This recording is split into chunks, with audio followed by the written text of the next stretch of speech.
inaabangan ng mga Gen Z? Hindi naman po nawala yung kilig ng dalawa, yung chemistry, parang nandiyan siya forever. Parang mas nag-mature lang sa pelikula namin. Natimpla ng tama. Yes. Galing nila, natimpla ng maayos. Curious lang kami, nung sinushoot nyo itong yung XX Lovers, ano yung nanumbalik sa inyong dalawa na pwede nyo i-share sa amin?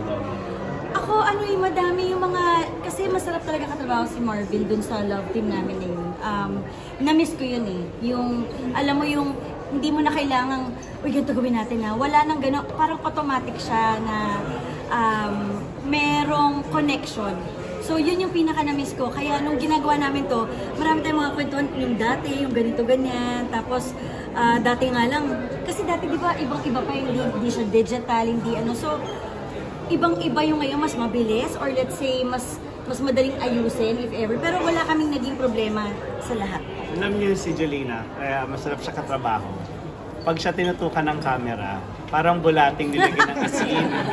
Talaga ba talaga? Bigla na lang gumagano'n gano'n. Kaya ang sarap din pakiligin.